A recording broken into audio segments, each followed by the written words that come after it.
À la primature ce matin, le secrétaire permanent de l'Organisation pour l'harmonisation en Afrique du droit des affaires OHADA, face au Premier ministre, il a sollicité l'accompagnement du Burkina Faso dans sa mission, lequel accompagnement sera aussi retourné en faveur des institutions du pays.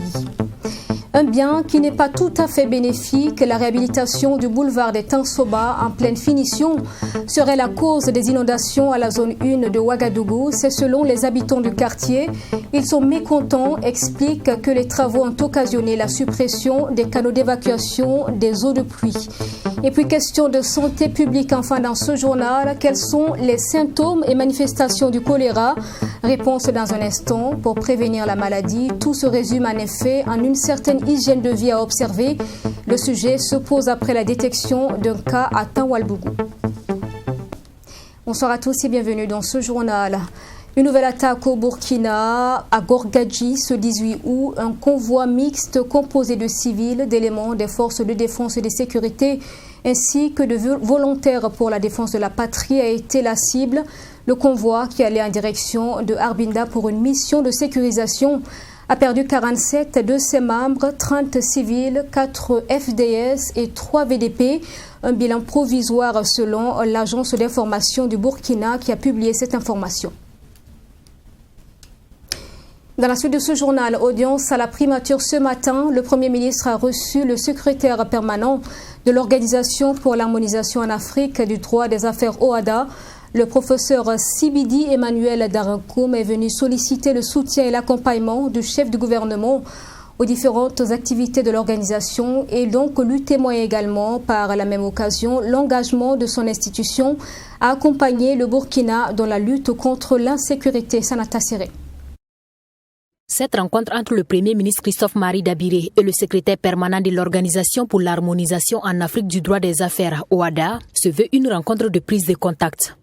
Le professeur Sibidi Emmanuel Darankoum dit être venu présenter au chef du gouvernement burkinabé les visions de son organisation et solliciter par la même occasion son accompagnement dans le cadre de ces différentes activités.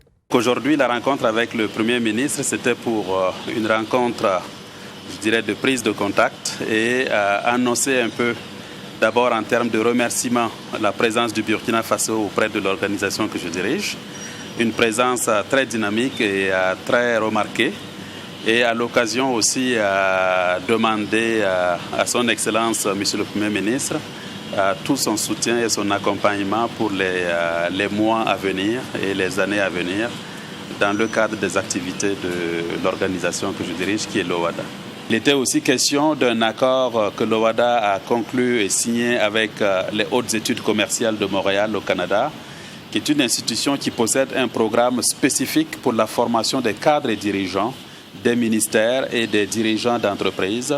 Et donc, on espère, avec ce partenariat-là, avoir le réseau nécessaire pour accompagner nos États sur le chemin d'un véritable développement économique. L'OHADA entend aider le Burkina Faso à faire face aux défis de l'heure, notamment la crise sécuritaire et la relance économique.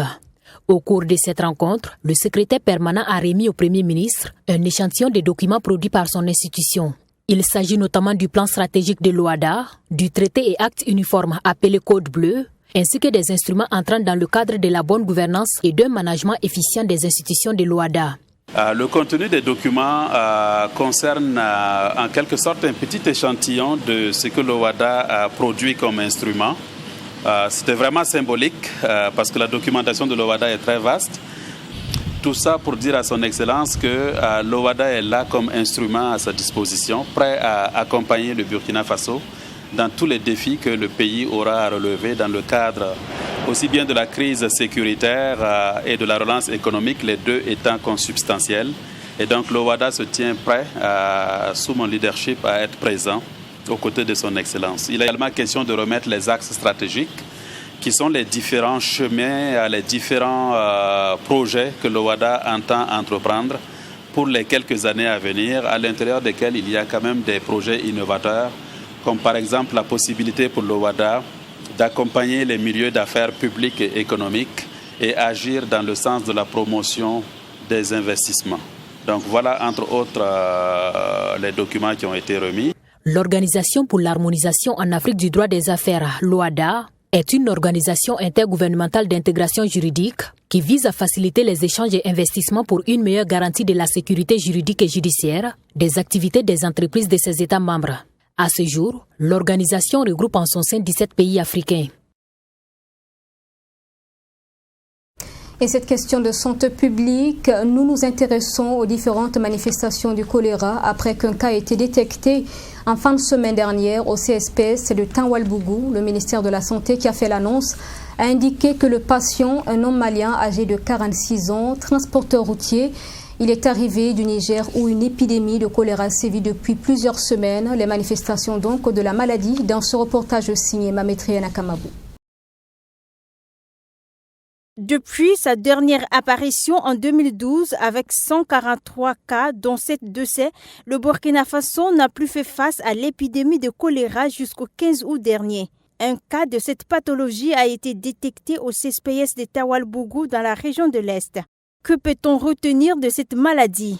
Ce qu'il faut savoir sur la maladie du choléra, il faut dire que c'est une maladie diarrhéique aiguë due à un germe qu'on appelle le Vibrio cholerae. Voilà, la souche O0, O1, c'est cette souche-là d'ailleurs qui tape actuellement le Niger. Et c'est cette même souche-là qui a été détectée chez le patient dans la région de l'Est. Donc c'est une maladie qui est également grave. Si elle n'est pas rapidement prise en charge, le sujet peut mourir en l'espace de quelques heures à quelques jours. La population atteinte de cette pathologie peut présenter les symptômes gastro-intestinaux. C'est une maladie interhumaine selon le docteur Elvis Bamouni. Elle se transmet par le contact, les gouttelettes et l'air. Le signe phare, c'est la diarrhée. C'est la diarrhée, le sujet va se mettre à faire la diarrhée qui ne s'arrête pas. Il y a d'autres signes qui peuvent s'associer comme la fièvre, la douleur abdominale, les spasmes abdominaux, les nausées, vomissements, ça peut s'associer à tout ça. Mais c'est surtout la diarrhée qui est le signe phare, voilà, de cette maladie-là. Voilà. Et la période d'incubation là-bas, ça ne dépasse pas de quelques heures à environ 3 ou 4 jours. C'est-à-dire, si le sujet est en contact avec le germe, soit s'il a consommé un fruit ou des légumes mal cuits ou un fruit qui n'a pas pris le temps de bien laver, ou bien s'il a été en contact avec une personne qui souffrait de la maladie mais qui n'est pas hygiénique autour de lui, il peut attraper ça. Le Burkina Faso est confronté à un environnement socio-économique caractérisé par un accès difficile aux services sociaux de base tels que l'eau et l'assainissement. Pourtant, selon les agents de santé, la maladie de choléra est liée à une hygiène de vie. Les populations, surtout les déplacés internes et les réfugiés, sont donc appelés à respecter les mesures de prévention d'hygiène et d'assainissement. Elle se transmet en ingérant des aliments ou de l'eau qui sont souillés par le germe qui provoque cette maladie. Donc c'est une maladie qui est liée à l'hygiène de vie, qui est liée à l'assainissement. C'est pourquoi vous allez voir que c'est une maladie qu'on rencontre fréquemment dans les bidonvilles, les zones périurbaines, les zones où l'hygiène est très précaire. La maladie de choléra, si elle n'est pas bien prise en charge à temps, elle entraîne la mort. Les agents de santé invitent les populations à se rendre dans un centre de santé en cas de fièvre. Ils ont aussi interpellé les populations à éviter l'automédication. Il y a un grand nombre de patients qui peuvent faire la maladie. Ils vont présenter des signes bénins, des signes tout simples qui peuvent passer avec une simple hydratation. Mais c'est quelques personnes qui peuvent faire les formes sévères de la maladie. Et c'est eux qui ont vraiment besoin d'une prise en charge dans un milieu hospitalier adapté. Parce que si rien n'est fait, ils vont se vider de toute leur eau. C'est comme je le disais, c'est une maladie diarrhéique. Le sujet passe le temps à faire la diarrhée. En un seul jour, il peut perdre environ 15 à 20 litres d'eau. Et s'il n'est pas rapidement pris en charge, en l'espace de quelques heures, il se vide de tout son eau et puis voilà, il meurt dans un état de choc, de collapsus cardiovasculaire. Cette épidémie de choléra sévit depuis plusieurs semaines au Niger. Selon les autorités de ce pays, 600 cas ont été recensés sur l'ensemble des régions touchées. Les agents de santé appellent la population à la vigilance. Journée de redevabilité de l'association professionnelle des transitaires et commissionnaires en douane agréés. Cet après-midi, son élu consulaire s'est prêté à l'exercice. Il a fait le bilan de son mandat de 5 ans. Les acquis durant cette période ont été exposés. Le point avec Ami Valiant et Samira Ouetraogo. Après 5 ans d'activité en tant qu'élu consulaire représentant l'association professionnelle des transitaires et commissionnaires en douane agréés à la Chambre de commerce et d'industrie du Burkina Faso, Roger Omed Ouetraogo est en fin de mandat. Avant de passer le témoin à son successeur, il a tenu à faire le bilan de ses différentes actions au sein de l'institution. Un bilan jugé satisfaisant à en croire les premiers responsables de l'association. On va le revenir parce que, comme vous le savez, nous avons dit une association professionnelle. Si je parle le français, en français facile, ça veut dire qu'il faut faire la profession avant de faire. Donc c'est ça que nous allons nous battre à réinstaurer. C'est à nous de la profession d'envoyer nos agents pour être formés dans un canevas bien spécifique. Comme vous les journalistes, vous le voyez, aujourd'hui, dans toutes les académies, on nous sort ce qu'on appelle des déclarants en douane. Nous, les acteurs sur place, nous considérons que nous constatons que la formation ne sied pas avec ce que nous demandons. Nous, les anciens, par exemple, on était formés à la même école ici, à l'école des douanes, avec les douaniers, mais dans le volet traitement des dossiers douaniers. Comprenez? Et le douanier étant un vérificateur, le transitaire est celui qui monte le dossier pour l'importateur. Donc c'est ça que nous nous battons. Cette journée de redevabilité a été également une occasion pour le président de l'association professionnelle des transitaires et commissionnaires en douane agréés de revenir sur les élections des membres du bureau consulaire de chambre de commerce et galvaniser ses membres à une forte participation le jour des élections. J'allais dire, c'est une cuisine interne à nous. Si on laisse les commissionnaires en douane agréés aller tout seuls au niveau de la chambre de commerce pour déposer les déclarations, on a peur de ne pas atteindre les buts escomptés. Donc on a tenu donc à regrouper tous les CDA à travers donc les éléments constitutifs. Nous on recentre toutes les demandes à notre niveau et notre secrétaire particulière ira à la chambre de commerce avant la date requise pour donc déposer toutes les demandes. Pas de candidature, on n'en est pas là, mais électeurs. Comme je le disais tantôt, nous sommes 300 et nous escomptons à plus de la moitié, 275 personnes, pour voter et élire un candidat qu'on aura choisi délibérément et qu'on va donc épauler et soutenir tout au long de la campagne et tout au long des élections. L'association professionnelle des transitaires et commissionnaires en douane agréés est une association à but et non lucratif créée depuis 2003 pour défendre les intérêts des agents et membres. Et Roger Omed Ouetraogo a représenté l'association en tant qu'élu consulaire dans le transit et la gestion des entrepôts. Inondations et malaise dans la circulation en saison hivernale au quartier zone 1 de Ouagadougou. Comme pour vraiment le dire de façon exagérée, les habitants circulent à la nage quand il pleut. Et en effet, cela est dû, selon eux, et en bonne partie aux conséquences de la réhabilitation du boulevard des Tansoba. L'entreprise en charge des travaux aurait en effet supprimé tous les ponts qui facilitaient l'écoulement des eaux. Mécontents, les habitants se sont plaints ce matin. Le maire de l'arrondissement 11 était sur place, compte rendu avec Samira Ouetraogo et Ami Valiant.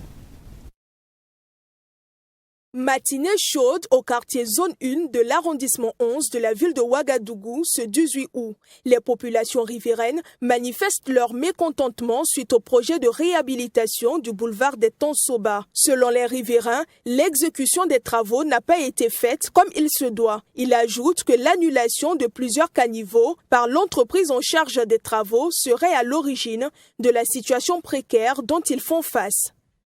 Avant, le boulevard comportait beaucoup de ponts. De la cuvette jusqu'à la pédiatrie, il y avait plusieurs ponts. Et on a remarqué que dans les travaux, l'entreprise a supprimé au moins 5 ponts. Nous, on a dénombré 5. Alors que nous, on a constaté que dès qu'il y avait la pluie, au moins l'eau qui venait, qui était charriée dans le canal là, pour arriver à la cuvette, passer par les ponts de l'autre côté, ça diminuait un peu la quantité. Maintenant, comme les ponts ont été supprimés, la masse d'eau qui vient depuis la pédiatrie jusqu'à la maison de la femme pour rentrer dans la cuvette là. Quand la cuvette est pleine, cette eau-là vient faire accident avec la masse d'eau qui vient là-bas et ça se replie. Et donc, dès que ça replie, ça rentre dans le quartier. L'entreprise en charge des travaux devrait impliquer la population riveraine dans l'étude du projet avant le démarrage des activités, à en croire les riverains. Cela aurait pu faciliter le bon déroulement des travaux et éviter les inondations qui endommagent leurs différentes activités. On devait quand même avoir un entretien avec nous, on allait même leur donner des conseils, ça allait leur permettre même de faciliter même le travail. Parce que même ce qu'ils ont eu à faire là, ils avaient pratiquement fini la voie, ils étaient obligés de venir couper encore et ça fait combien de francs? Moi je ne sais pas, ça c'était pas prévu dans leur truc. Mais pourquoi ne pas, au moment de l'étude environnementale, les pré-études, il faut venir discuter avec les riverains.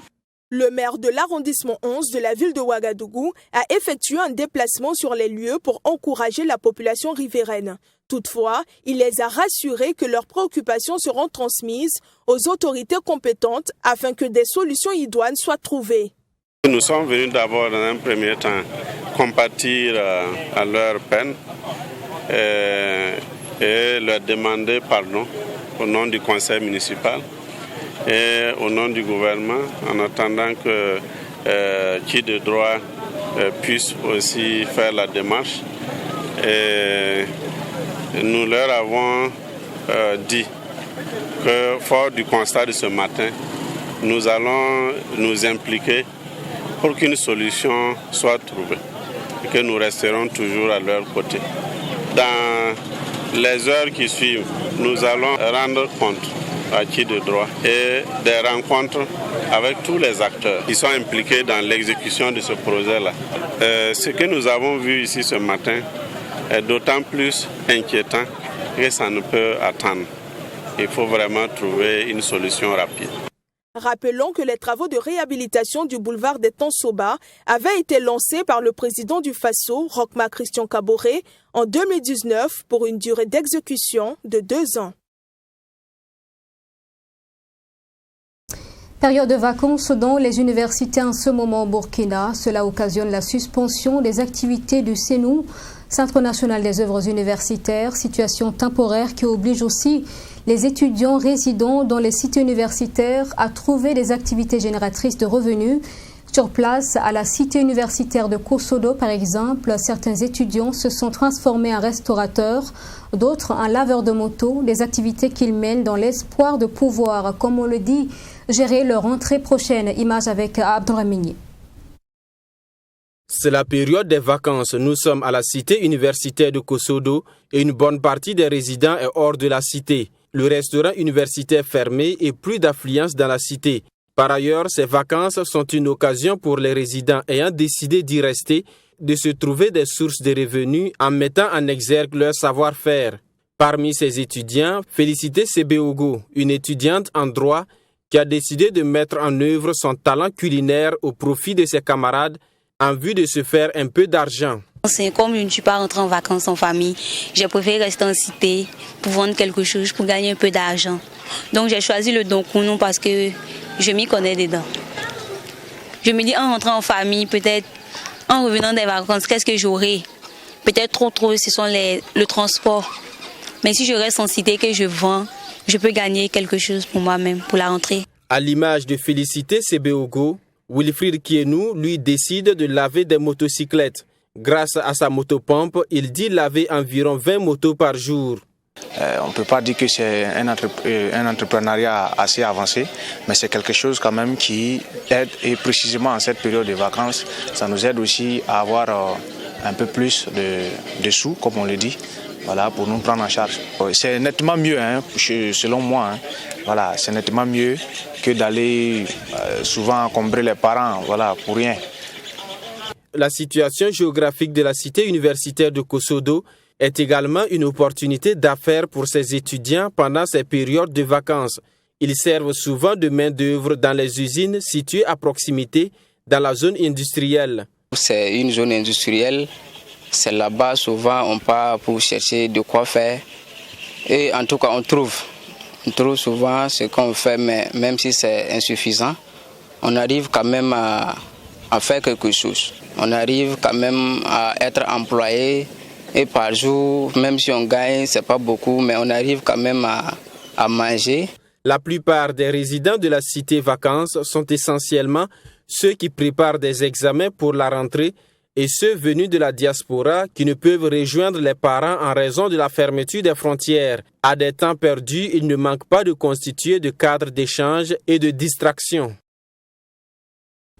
Actualité en lien avec le sport, les présents de reconnaissance se multiplient pour le premier médaillé olympique du Burkina, Hugues Fabrice Zango.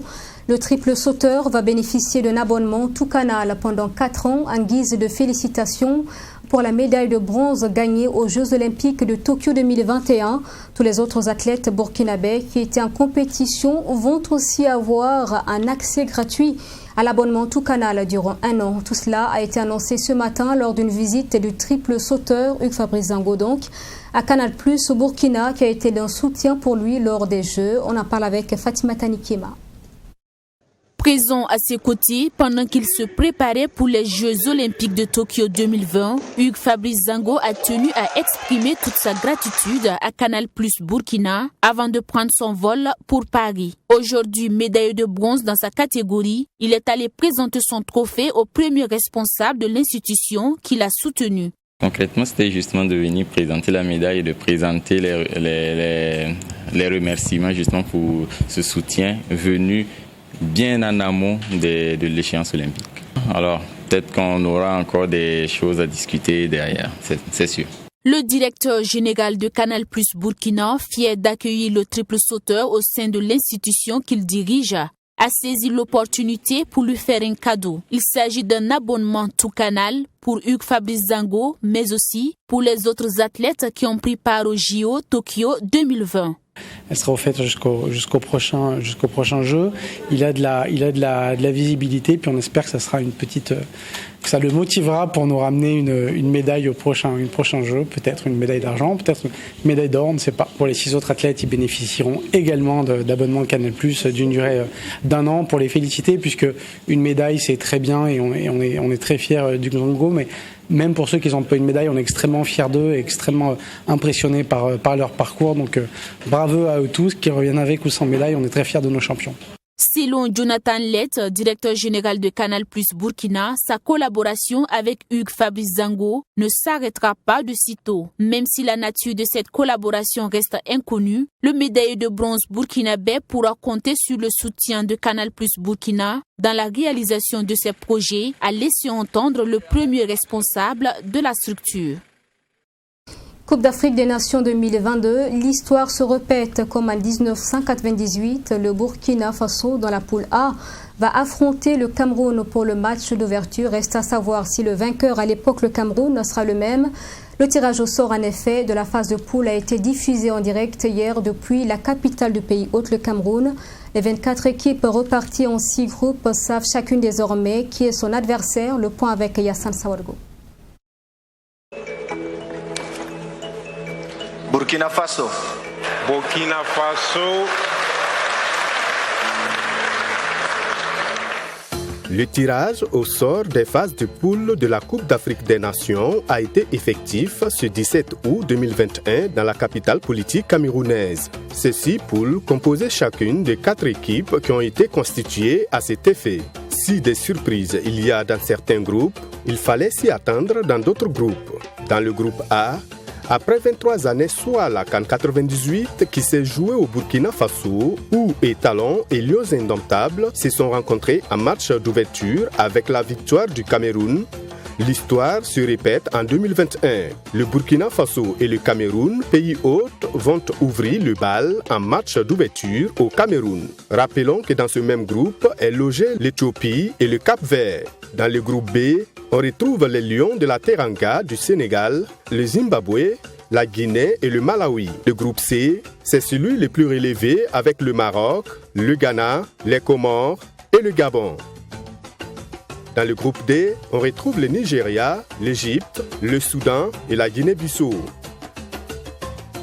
Le groupe E est composé quant à lui de l'Algérie, la Sierra Leone, la Guinée équatoriale et les éléphants de Côte d'Ivoire. Enfin, la Tunisie, les Aigles du Mali, la Mauritanie et la Gambie se retrouvent, eux, dans le groupe F. Rappelons que cette grande messe du football débute le 9 janvier et prend fin le 6 février 2022 au Cameroun. Le Burkina donc qui affronte le Cameroun, pays hôte de la CAN 2022 pour le premier match de la compétition. Les amoureux du football au Burkina commentent cette rencontre qui n'est pas la première dans l'histoire. Écoutez. De grands duels en perspective dans le groupe A. Très homogène avec le pays hôte, le Cameroun, le Burkina Faso, l'Éthiopie et le Cap-Vert. Le match d'ouverture de la CAN 2022 opposera le Cameroun au Burkina Faso. Cela laisse perplexe certains supporters burkinabés. C'est le cas de Issouf Guira qui pense que les étalons devraient fournir beaucoup plus d'efforts. Les matchs amicaux, même déjà, on voit déjà beaucoup de lacunes à corriger. Et surtout même avec ce qui m'a plus découragé, même c'était avec le match amical contre la Côte d'Ivoire, le Burkina qui menait et on n'a pas su, qu'on appelle ça, garder notre avantage. Et à la dernière minute, nous avons été, qu'on appelle ça, nous avons perdu le match. Bon, je pense que ça ne sera pas vraiment facile. Selon Abdulkader Karambiri, il serait préférable de céder la place à la nouvelle génération et revoir les techniques de jeu afin d'espérer se qualifier pour la suite. Côté de la défense, on peut dire que c'est bon. Avec Edmond Tapsoba, Steve Diago, les Steve Diago, ça c'est bon. Mais le milieu de Burkina, en ce moment, il y a un milieu qui est très, très faible et un milieu qui est très vieux. Le Cameroun peut nous inquiéter parce que le Burkina Faso, vu les matchs amicaux qu'on a passés avec la Côte d'Ivoire et le Maroc, si nous n'avons pas changé cette équipe-là, remanier un peu l'équipe, ça serait un peu plus difficile pour nous. Souleymane Ouedraogo, lui, pense que le football africain a beaucoup évolué contrairement aux années précédentes. De l'avis de ce dernier, le Burkina Faso aura du mal à se qualifier en 8e de finale. Le Cameroun en tant que pays organisateur, il faut dire que ça va chauffer puisque actuellement même le football africain est devenu très dur. Il n'y a plus de favoris pour dire non, on regardait avant, non. Actuellement nous sommes là, c'est comme si nous sommes partis sur la base de 50-50. Même l'Éthiopie, c'est vrai, on a battu l'Éthiopie en 2013. Mais quand tu vois cette équipe jouer encore, tu as l'impression que au fait, les gens ont envie de jouer, ils ne sont pas là pour faire le malin. Si cette CAN 2023, c'est lui qui 2022 s'il vous plaît, lui qui s'amuse en tout cas, il n'y a pas de favori en tant que tel. Rappelons que la compétition aura lieu du 9 janvier au 6 février 2022 dans 5 villes du Cameroun, à savoir Yaoundé, Douala, Garoua, Lembe et Bafoussam. Un élément commenté par Samira Ouedraogo et c'est la fin de ce journal. Merci de l'avoir suivi. Je vous souhaite une excellente suite à notre compagnie. Bonsoir et à demain à 20h.